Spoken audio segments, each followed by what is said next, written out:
amigos televidentes, gracias por sintonizarnos. Aquí estamos una vez más, como cada viernes, la doctora Marilis Durán y una servidora en tu programa Soberanía Popular TV. Nosotras muy felices de compartir con ustedes informaciones novedosas, análisis jurídico dentro de todo lo que concierne a las novedades que nos ocupan, a veces no tan agradables, a veces agradables, pero de eso se trata la vida. En el día de hoy, nosotras, pues como cada viernes, comprometidas con abordar los temas de actualidad y llevarlo desde el aspecto y el análisis de los expertos. Buenas tardes, doctora Marilis Durán. Buenas tardes, querida amiga Rosy Escoto, unas merecidas vacaciones, felicidades. Realmente estuviste por unos días fuera del país y nos alegramos mucho de ese descanso. Señores, tal como decía nuestra compañera, en esta semana realmente la República Dominicana ha estado consternada por un hecho realmente horrendo en lo que tiene que ver con la violencia intrafamiliar y de género, básicamente de género, porque una vida más acaba de irse a destiempo, una mujer de 31 años. Sabemos que los medios de comunicación en sentido general y la población se ha pronunciado. Nos estamos refiriendo específicamente al caso lamentable de la abogada Anibel González, quien falleció la semana pasada a consecuencia de varios disparos que recibió de su expareja. Realmente este programa, dentro de la responsabilidad que nos corresponde, no podemos dejar de comentar realmente, unirnos a esas voces, y para esos fines hemos preparado un programa con unos invitados que realmente nos van a dar luz, no solamente desde la perspectiva del hecho en sí, sino también de las alternativas que tenemos como sociedad. Así que realmente prometemos que esta tarde será un programa provechoso para todos y esperamos poder llegar a cada uno de los dominicanos que creemos conciencia sobre lo que está aconteciendo en materia de violencia en la República Dominicana. Ciertamente, denominarla como una historia, un hecho horrendo, nos quedamos cortos, y tal como bien usted señala, doctora, no es posible que nosotros como programa, a pesar de que ya muchos medios de comunicación se han hecho eco de esta situación lamentable, nosotras no podíamos dejar de pasar esta identificación, no solamente con el hecho como tal, sino con esos familiares de ambas víctimas, porque no debemos dejar de reconocer que a pesar de que tenemos un victimario, él mismo también se convirtió en una persona que ya no va a estar en este mundo, y dejar en la orfandad a estas tres niñas pequeñas que tanto necesitan de sus padres es un hecho muy lamentable. Nosotras en esta mañana, ya como mediodía, tenemos nuestros invitados que nos acompañan y con quienes vamos a analizar, y la intención básicamente de este programa no es ver única y exclusivamente dónde estuvo el fallo, dónde estuvo la violación, dónde estuvieron las faltas de parte tanto de los representantes del Ministerio Público como de los jueces, sino más bien llevar un aporte para todas esas mujeres que se encuentran en estado de vulnerabilidad y de peligro. Aportar a la sociedad en este programa cómo podemos evitar, cuáles son esas medidas que debemos tomar para que hechos como este no se vuelvan a repetir. Es la intención básica de este programa, y por el cual te invitamos a mantener la sintonía para que luego de que regresemos de la pausa, que ya nos acompañan en el set nuestros invitados en el día de hoy, ustedes mantengan la sintonía para obtener todas las informaciones directamente de los expertos de cómo podemos evitar que situaciones como esta vuelvan a repetirse, y que nosotros como país estemos saliendo de las estadísticas espantosas en las cuales nos encontramos. Después de la pausa, volvemos.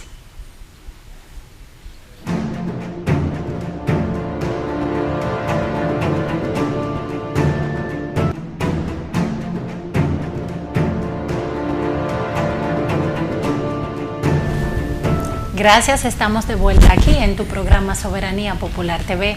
Antes de irnos a la pausa, le informamos a nuestros televidentes que en la mañana de hoy nos acompañan dos invitados con quienes vamos a analizar todo lo concerniente a la historia de horror, la situación difícil por la cual estamos todos consternados como dominicanos.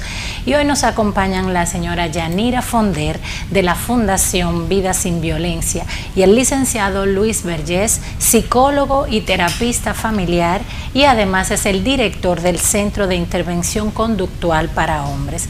Bienvenidos nuestros invitados, y primero darle las gracias porque sabemos cómo tenemos todos la agenda, y saber que pudimos contar con ustedes, la verdad que es un gran privilegio y nos llena de muchísima deferencia de parte de ustedes distinguirnos y participar en este su programa Soberanía Popular TV. Bienvenidos, y en esta tarde la intención es analizar, y como bien le dijimos, es poder aportar a toda la población que situaciones como la que recientemente han acontecido, porque la verdad que estamos en unas estadísticas impresionantes, no se vuelvan a repetir. Ver qué podemos hacer nosotros como sociedad para evitar este tipo de situación.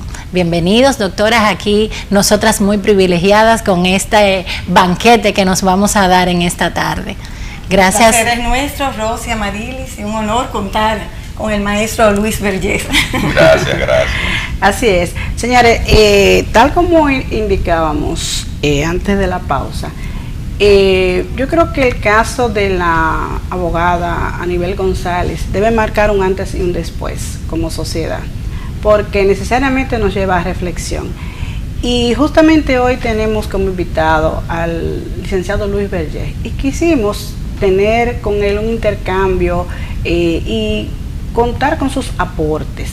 Doctor Vergés, ¿qué está pasando en nuestra sociedad dominicana que está llevando, motivando a este tipo de detonante por demás contra compañeras de vida, compañeras con las que se tiene una familia en común, como son los hijos? Lo primero es lamentar ese trágico suceso que involucra a toda la sociedad. Y en respuesta a la pregunta, la violencia es uno de los fenómenos más complejos que existen. Complejo porque es multidimensional, en el sentido de que son muchas las dimensiones que operan.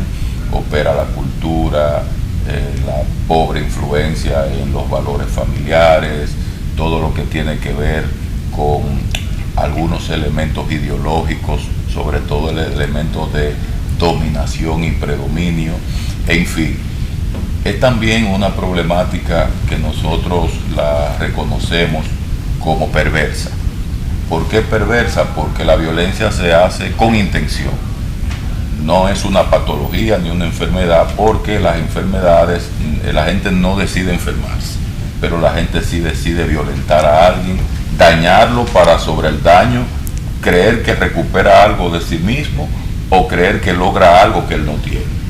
En este caso, la mujer se convierte en una especie de objetivo de la violencia en la medida en que es un objeto de control y un objeto de posesión.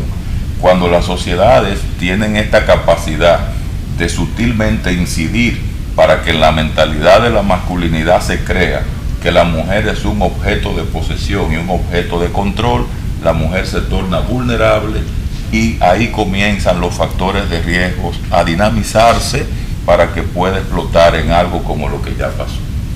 Doña Yanira, para que la población esté consciente, ¿cuáles son esos síntomas, cuáles son esas señales de violencia bajo las cuales una mujer debe tomar en cuenta? Primero, para saber que está en riesgo, y segundo, cuando ya está dentro de un conflicto, ¿qué hacer? ¿Cuáles son esas señales para que las que nos están viendo y toda la población, porque no solamente las mujeres, también los hombres tienen madres, tienen hermanas, tienen hijas, que realmente no podemos ver el caso de manera individual, sino que en cualquier momento nos puede tocar?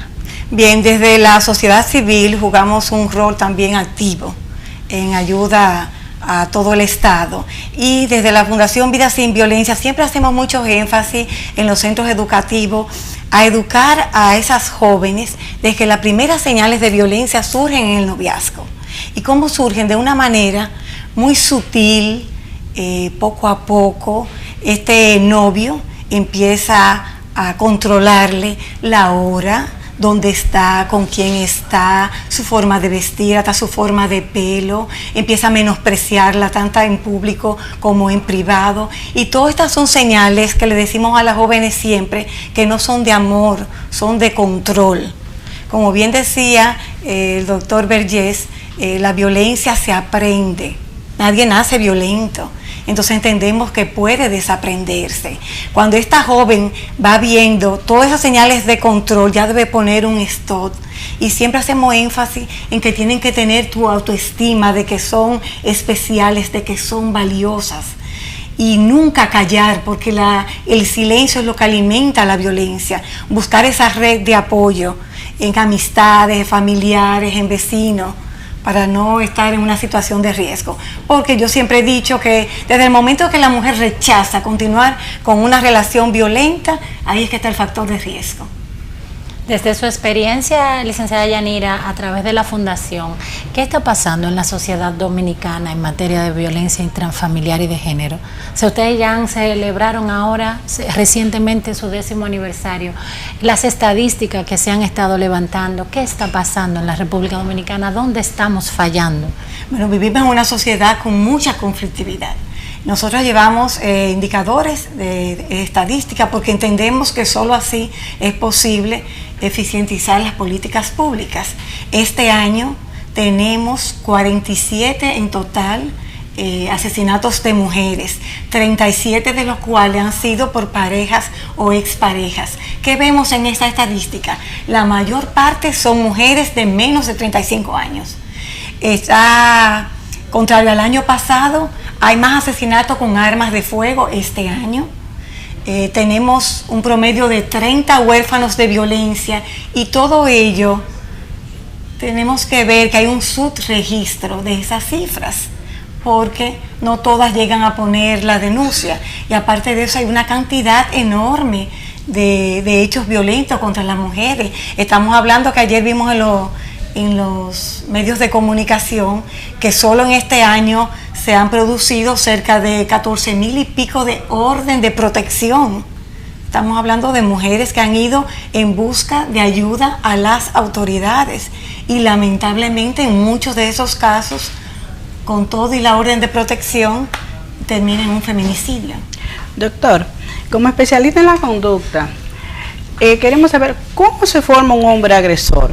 En el sentido de que hablaba fuera de cámara con mi compañera, hablamos mucho de la educación, pero también ¿en qué influye educación y formación? Porque tenemos casos en donde personas que es posible que tengan una educación, un nivel de educación bajo, no son violentos, y muchas veces te encuentran hasta con profesionales ya de universidades y demás formaciones que son violentos. ¿Cuál es la posible causa? ¿Cuáles son los indicadores, doctor, que hacen precisar cuando un hombre es violento? Precisamente la complejidad de la violencia data de mucho tiempo atrás. Cuando nosotros vemos una persona que comete un crimen en contra de alguien, ese criminal no se formó de un día para otro. La mentalidad criminal viene de mucho tiempo atrás, comienza con el proceso de desvinculación temprana, donde la persona va o siendo violentada por alguien o siendo expuesta a violencia que observa con frecuencia. Entonces hay tres variables clave aquí: la violencia que se recibe, la violencia que se da al otro y la violencia que se intercambia con otro. Entonces, desde esa perspectiva, mientras más presentes estén estas variables, más un proceso de desvinculación y una exposición a una sociedad que alimenta una serie de estereotipos contrarios a la buena imagen de la mujer y a la supremacía del hombre, al uso de la fuerza, al uso de la agresividad, al menosprecio de las emociones y los afectos, más el déficit de la capacidad para solucionar problemas de forma pacífica, pues todos estos ingredientes, si no se trabajan en la escuela y no se trabajan en la familia, pues evidentemente será un déficit importante. hay que tener cuidado de pensar que es solo la educación académica lo importante aquí. Aquí es más importante aún lo que es el sistema de formación de valores del ser humano, y eso lo puede proveer todos los sistemas, tanto informales como formales. Sí, yo estoy totalmente de acuerdo, y era el punto que analizábamos precisamente fuera del aire la doctora Amarilis Durán y yo, y era, básicamente vemos personas con niveles académicos, profesionales, ya con una formación acabada, sin embargo estamos frente a personas agresivas. Entonces, ¿de dónde le viene? Analizábamos, lo que sí es que una persona que no tiene formación alguna a nivel académico y que encima de eso tiene una conducta agresiva, yo pienso que hay dos elementos que explotan de manera impresionante. Sin embargo, cuando vemos personas con niveles de formación, sin embargo son agresivos, tú dices, ¿de dónde le viene la conducta? Y escuchando diciéndolo, doctor, que eso no es una enfermedad, que regularmente lo justificamos en ese sentido, es que es enfermo. Viendo al especialista que nos dice no es una enfermedad, entonces es una conducta aprendida. Sí, obviamente es una conducta aprendida. De hecho, la Organización Mundial de la Salud y la Sociedad Americana de Psiquiatría tienen diferencias muy grandes en ese aspecto. Una enfermedad es una condición que crea un nivel de discapacidad, tanto emocional, tanto cognitivo-conductual. Violencia es hacer daño con intención. Para que una persona haga daño con intención, no necesariamente tiene que estar enferma. Qué bien. Exactamente. Es importante precisar, y aprovechando la presencia de los especialistas, los tipos de violencia, para que también los amables televidentes puedan identificar los diferentes tipos de violencia, porque nos estamos enfocando lamentablemente y ante una realidad como el hecho que acontece, que fue una violencia directa, inmediata, pero hay otro tipo de violencia que nos gustaría que ustedes nos ilustraran, doña Yanira, para que tomemos conciencia de cuáles son esas tipologías y sus características. Claro, la que más notamos siempre es la física, porque es la que más visualizamos, pero está la violencia psicológica, que dicen los especialistas en la conducta que marca más, porque esa víctima llega un momento en que el miedo la paraliza, en que siente un estado de ansiedad, de vergüenza, de aislamiento por parte de ese agresor, que se ve como acorralada, y siempre en este círculo de la violencia que se da, que empieza con esa fase primaria que es muy sutil, luego explosiva, y luego esa etapa de arrepentimiento, esta víctima cree que sí puede cambiar, pero sin ayuda de un especialista, un agresor no puede cambiar esa conducta. Y no todos los especialistas, porque nosotras entendemos que la problemática de la violencia contra la mujer es tan compleja que merece de que cada vez se capaciten a los jueces, a los fiscales en esta temática que es tan delicada. Solo así podemos encontrar con sentencias más eficientes en la materia.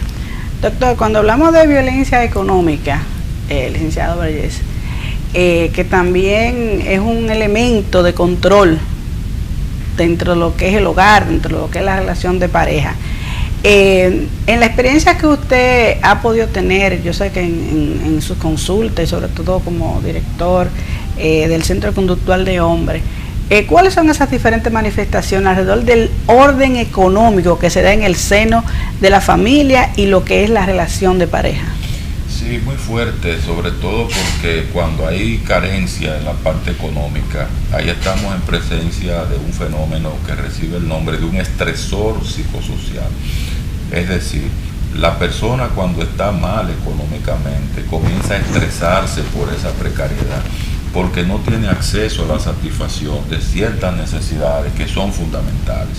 Esto se agrava más cuando hay hijos de por medio, en hogares monoparentales, donde en más de un 40% de las veces la mujer está sola, tratando de echar para adelante a estos muchachos, y en su imaginario fantasioso, ella piensa que arreglándose con el agresor va a recibir una ayuda económica para echar a andar esa familia, de la que por razones naturales, porque la madre tiene un vínculo primario con los hijos, y por razones sociales que la designa como el centro del hogar, pues esta mujer a veces pone adelante eso por encima de su seguridad.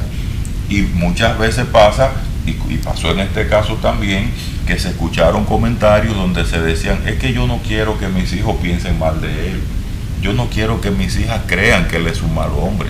Entonces fíjate cómo en un momento de riesgo, un momento de peligro, aún así una mujer saca de abajo para intentar proteger la imagen del padre del hijo. Y ya cuando el asunto es económico es mucho peor, porque ya hay lo que se llama ahí una carga legítima, una carga objetiva, porque hay que darle respuesta. Este parece que no era el caso, en la parte económica aquí no fue lo fundamental, pero sí es un método directo e indirecto que se usa como arma de chantaje, como una manera de presionar a la mujer para que se mantenga en una relación donde ella ya no quiere pertenecer. Y de hecho se ven muchos casos que ponen las denuncias y luego las retiran, pero el Ministerio Público está llamado a continuar con el caso. Claro que sí. Claro. Esa es una pregunta que me obliga a hacerla inmediatamente a los dos. Nosotros como país estamos dando una respuesta oportuna a estas mujeres, a pesar de esa cantidad de denuncias y órdenes que se emiten. ¿El sistema está de manera adecuada o está fallando el sistema?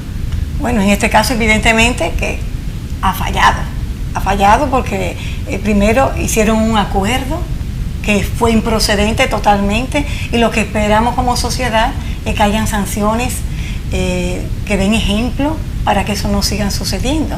Yo creo que en materia de prevención, que es lo que deberíamos hacer énfasis, se necesita multiplicar los recursos. Aquí vemos muchas campañas en marzo, que se celebra el Día Internacional de la Mujer, y en el mes de noviembre. Pero ¿y todo el año qué? Entonces hay que trabajar mucho desde la familia, desde la escuela, para lograr esa transformación cultural que necesitamos. No podemos seguir criando a los niños sin manifestaciones, como bien dijo Vergés, de sus emociones. ¿Por qué le seguimos insistiendo en que no llores, que son hombres? No, el niño tiene todas las condiciones para llorar y manifestar y controlar sus emociones, igual que la niña. Y educar en igualdad, que haya ese respeto en todo tipo de relaciones. Doctor, el Centro Conductual para Hombres Agresores, su papel actualmente, me imagino que debe tener mucha demanda. ¿Cuál es el protocolo para que un hombre que siente la necesidad de una ayuda, o una familia, en este caso, que tenga una situación de violencia y que no sepa, porque sabemos que existen los psicólogos a nivel clínico privado, pero ya cuando hablamos del centro conductual, ¿cuál es el protocolo? ¿Cuál es el papel que está desempeñando frente a lo que es esta epidemia, una pandemia prácticamente que tenemos en materia de violencia? Lo primero es que el centro pertenece a la Procuraduría General de la República, específicamente la jurisdicción del distrito, y los casos llegan referidos por jueces y fiscales. Esos casos ya andan por encima de los 32.000 desde el año 2008 que comenzamos nuestras operaciones.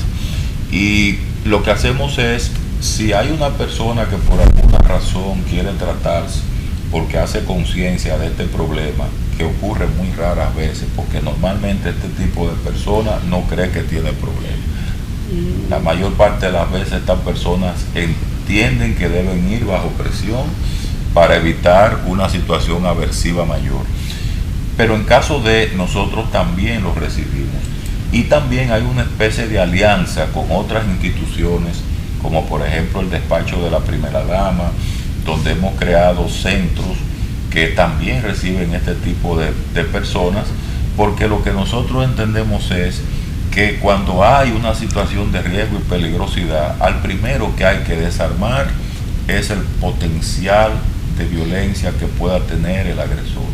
Ya la parte de la víctima, evidentemente, la red de apoyo, la concienciación para que ella sepa que es una persona que está en riesgo, las medidas de orden de alejamiento y demás, pero sabemos que todos esos procedimientos tienen sus baches, porque nosotros somos un país que no le puede poner un policía ni un fiscal 24 horas a cada ciudadana dominicana para prevenir la violencia. Entonces, por eso nosotros hablamos que esto es un abordaje integral donde incluso los mismos medios de comunicación pueden aportar mucho, dejando de difundir una serie de estereotipos, dejando de objetivar a las mujeres como si fueran objetos sexuales o cosas que son objetos de consumo, porque todo eso alimenta la ideología de dominación que luego se convierte en una perversidad en cuanto a la intención de hacer cosas de esas bárbaras que se han seguido haciendo. Y yo entiendo que el centro ha sido tan efectivo que merece multiplicarse a nivel nacional. Yo sé que todo es recursos, pero si vemos las estadísticas, en el Distrito Nacional no se ha registrado ningún feminicidio este año.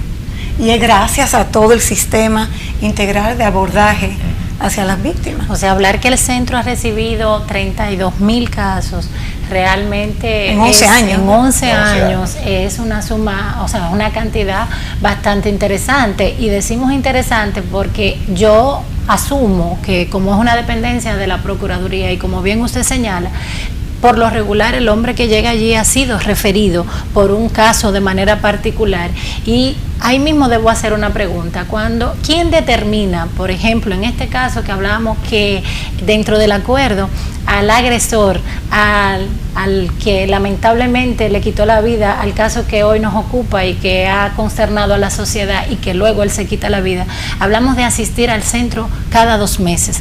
¿Quién determina las necesidades que tiene el agresor? ¿Lo puede determinar un juez que no tiene el conocimiento de la psicología y de las necesidades de terapia? ¿O lo debe determinar el centro previamente antes de establecer cuántas terapias necesita esa persona? Sí, eso lo que te dice es que hay necesidad de información en el sistema, porque somos las personas, esto sin ego alguno, claro está, los especialistas en la materia quienes debemos determinar eso. Me luce extraño que a una persona se le recomiende ir más al cuerpo de los bomberos que acoger las terapias en materia de frecuencia. Entonces, es muy triste, ¿no?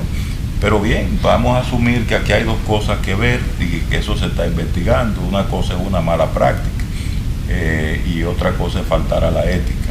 Ya los órganos investigativos dirán cuál de las 2 fue la que ocurrió. Partiendo de esa interesante pregunta que hace mi compañera Rosy, me llama poderosamente la atención el hecho de que ciertamente los jueces imponen dentro de las medidas que consideran del caso que tienen a su cargo la periodicidad o no de asistir o no al centro conductual. Pero no se supone que cuando llega el expediente, y es una pregunta, doctor, al tribunal, previamente no hay un peritaje, un informe psicológico de lo que ha acontecido en un caso específico, no necesariamente en el caso donde haya intervenido un feminicidio, sino también en los casos en que son apoderados y que tienen que pasar por los centros. Sí, en el caso ya cuando vienen del sistema penitenciario, el sistema penitenciario tiene sus propias reglas. Sí, se supone que el sistema penitenciario tiene su propio psicólogo, tiene su psiquiatra, tiene todo su personal que debe hacer esa labor. Nosotros como centro no pertenecemos al sistema penitenciario, pertenecemos a la jurisdicción de la Procuraduría de acá y específicamente al tema de prevención de violencia de género. Una de las cosas que estamos trabajando es que el protocolo nuestro se lleve también a las cárceles, para que el abordaje desde las cárceles sea con un protocolo especializado. No es lo mismo hacer una intervención terapéutica general que hacer una intervención terapéutica especializada para una problemática particular como esta, que es lo que estamos auspiciando. Y yo tengo, una crítica al sistema penitenciario. ¿Cómo es posible, como escuché yo en la Procuraduría, una amiga de la víctima, que ésta recibía hasta 40 llamadas de ese agresor al día, porque le pasaban los celulares por periódico? ¿Dónde está el protocolo a seguir? ¿Dónde está la supervisión que debe haber para que esta víctima no siga corriendo con ese acoso con una persona desde la cárcel? Eso no es posible. Y lo que realmente a mí también me llama mucho la atención es que si una persona que ya se ha denominado agresor y tiene una condena de una cantidad determinada de años o de meses detenido en prisión, ¿por qué desde la cárcel, desde la prisión, no se toman las medidas y cuidados y controles para prevenir o tratar a esta persona con terapias antes de que vaya a la calle? O sea, desde propiamente que dentro del programa que se maneje, doctor, reciba terapia en un ambiente donde él, en vez de salir mejor, pues sabemos todo que lo que hace es que empeora la situación. Sí, hay que reconocer que ya antes de que ocurriera este hecho, el señor Procurador General había contratado unos expertos para hacer una evaluación e hicieron un levantamiento para corregir esa situación. Así que qué pena que no haya llegado antes la implementación de todo ese resultado, pero sí es algo que está en proceso. También como red de apoyo, las amistades juegan un rol, porque tengo entendido que fue un amigo quien le dio el arma de fuego a este agresor para que cometiera el feminicidio. Y qué buen apunte. Entonces, excelente. Hay que llamar a la reflexión en ese sentido.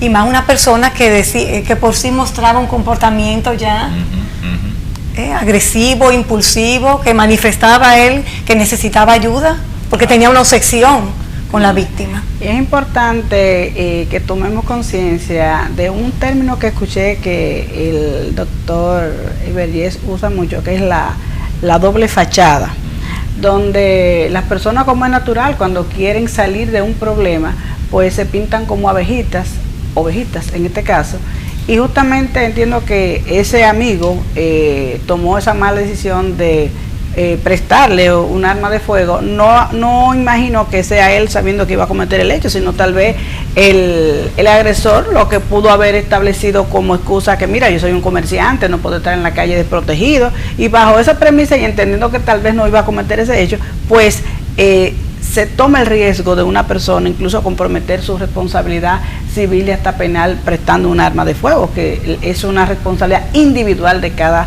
ciudadano. Ahora bien, doctor, partiendo de la realidad que se vive en las cárceles dominicanas, que por demás sabemos que hay mucho hacinamiento, muchas precariedades, que muchas veces no brindan las condiciones para una reinserción adecuada, ¿qué le parece a usted si se pudiera contemplar que esos hombres agresores, muchos de ellos que gracias a Dios no han llegado a feminicidio, pero que pudieron haber llegado, pero que tienen unas características, poder crear cárceles que sean especializadas para que puedan ser recluidos los hombres que cometen violación a la ley 2497, violencia contra la mujer, de modo tal que segregados puedan recibir las terapias de manera más directa y sobre un ambiente donde realmente el ser humano pueda tener mayor receptividad, porque sabemos la hostilidad que hay en las cárceles donde están con todo tipo de delincuentes. La verdad que esa es una idea genial, y yo pienso que en este contexto donde se está hablando de reforma carcelaria, de plan de humanización, ojalá que esto le llegue al señor procurador. Cuando viene a ver, tenemos ese aliciente, porque los temas especializados tienen que abordarse de manera especializada en todos los escenarios. Así, estoy de acuerdo. Así deberían existir tribunales especializados en esta materia. Ojalá. Sí, ojalá. Y realmente lo hay en España. Y realmente la sociedad civil debe seguir haciendo su trabajo en el sentido de crear las presiones y sobre todo los apoyos para que esto llegue a realidades, porque yo, al igual como plantea doña Yanira, soy de opinión que es necesario incluso los tribunales especializados. ¿Por qué? Porque llama mucho la atención. Nosotros tenemos tribunales especializados en materia administrativa, doctor. Tribunal Superior Administrativo. Tenemos un Tribunal Superior Electoral. Tenemos un tribunal para temas de tránsito, ¿verdad? Tenemos un tribunal, señores, especializado en temas de conocer la ley de quiebra y de reorganización empresarial, y sencillamente el sistema pone unos tribunales para trabajar en horas de la tarde, en horarios especializados. ¿Y por qué no disponer de salas especializadas, de jueces que ya han demostrado sensibilidad, solidaridad, conocimiento en la aplicación de la ley, sobre todo el manejo, porque cuando estamos hablando de violencia intrafamiliar y de género, envuelve muchas cosas, envuelve la pensión, está lo que es la custodia de los hijos, está lo que se llama el divorcio, la separación de hechos, todo ese componente. Es muy difícil para una mujer, para una familia, poder manejar todos estos elementos dentro de un conflicto, que por demás ya tener una situación con el padre de tus hijos o la pareja, ya de antemano es un gran detonante. Y creo que es una propuesta que doña Yanira establece y la cual vemos muy viable, saludable, y sobre todo que no es lo mismo. Los juzgados de paz están especializados en materia de pensión.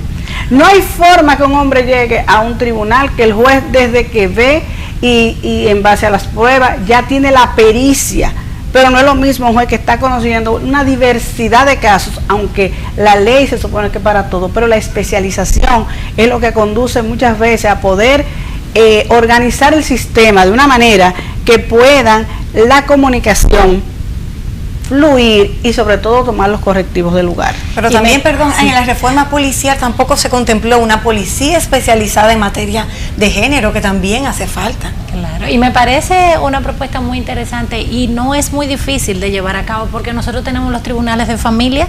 Entonces, en esos mismos tribunales, en esas mismas jurisdicciones de familia, pues en un horario extendido pudiéramos especializar jueces y fiscales para conocer asuntos de violencia de género en esos mismos tribunales que nosotros disponemos, por lo menos en el Distrito Nacional, y sobre todo saber que es una situación de manera particular como una alternativa de solución, porque la intención de este programa básicamente es qué alternativa o cuáles alternativas nosotros podemos ofrecerle a la población para reducir la violencia de género. O sea, ¿qué nosotros vamos a aportar? Porque el problema está y no podemos salir de él. O sea, eso es una realidad que nos está afectando a todos. ¿Cuáles alternativas desde el Centro de Atención Conductual del Hombre? ¿Cómo podemos disminuir? ¿Cuáles son los aportes que nosotros podemos hacer? Y más bien desde la red de apoyo también con la Fundación Vida Sin Violencia, ¿cómo podemos aportar? Y eso es un aporte maravilloso, magnífica idea. Así es, así es. ¿Cuáles elementos, doctor, usted recomienda a la población a los fines de mitigar un poco lo que es la secuela que deja toda esta situación, ya no tan solo en un tema de feminicidio, sino también ya cuando está en medio del ojo del huracán de lo que es el conflicto padre, madre, hijos envueltos en un tema de violencia? ¿Cuáles alternativas de la perspectiva psicológica pueden hacer esa mujer, esa familia que está envuelta en esa situación? Lo primero es que hay que priorizar a las víctimas, porque la víctima no fue solo la joven asesinada. Ahí hay 3 niñas que son prioridad, niñas que se les rompió la premisa de seguridad, de confianza y de vínculo. Ya esas niñas tienen una construcción mental en proceso de disociación, donde ella no sabe quién es bueno y quién es malo, porque nada más y nada menos quien mata a mi madre es mi padre.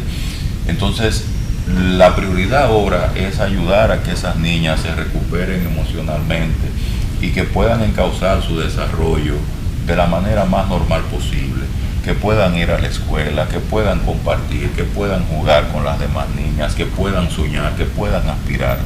Y todo el que rodea a esas niñas tiene que ir garantizando algo de ese afecto y de esa compensación para todo aquello que las niñas perdieron. Muy importante. ¿Cuáles algunas líneas, alguna línea de teléfono que una persona que se sienta en algún estado de vulnerabilidad, alguna situación de peligro puede accesar adicional al 911, que ya sabemos que de momento puede resolver? Alguna línea de apoyo, ya sea de la Procuraduría o como bien la Fundación Vida Sin Violencia puedan ofrecerle a cualquier mujer que se encuentre en un estado de vulnerabilidad? Sí, hay varias líneas gratuitas. Las 24 horas y los 7 días de la semana. Tiene línea vida, la del Ministerio Público, que es 809-212-02. El Ministerio de la Mujer también cuenta con asterisco 212, si mal no recuerdo, a través de los celulares. Y recientemente la Vicepresidencia de la República también puso en operación una línea de auxilio.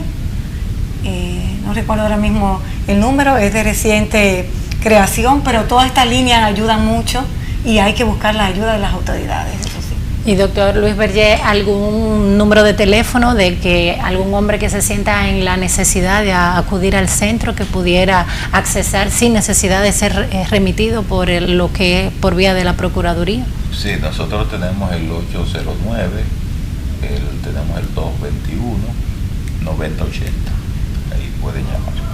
De verdad que ha sido un programa más que destacar ya lo que no se puede recuperar, que es la vida de Aníbal González, pero sí quisimos hacer un programa de la perspectiva de la psicología, de lo que es los hechos que se dan alrededor de todos estos casos, señores, y sobre todo llevar conciencia a fiscales y jueces, que pensemos que hoy es Aníbal González, mañana puede ser tu hermana, tu amiga, tu comadre, una ciudadana, que creemos conciencia como parte del sistema, de que cuando tengamos una decisión que tomar, se pondere no solamente desde la perspectiva de la ley, sino también desde la perspectiva de la realidad que se vive como país, y que tratemos de aportar, de que la ley se cumpla y que realmente se disminuyan los favoritismos porque se trate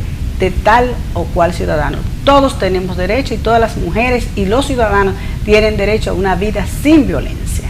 Gracias a nuestros invitados, la verdad que el tiempo en televisión pues realmente se esfuma, pero tenemos el compromiso del aporte cada viernes en tu programa Soberanía Popular TV. Gracias doctor Vergés, gracias la licenciada Yanira Fonder por acompañarnos y a ustedes por sintonizarnos. Hasta el próximo viernes y recuerden, la paz que prime siempre.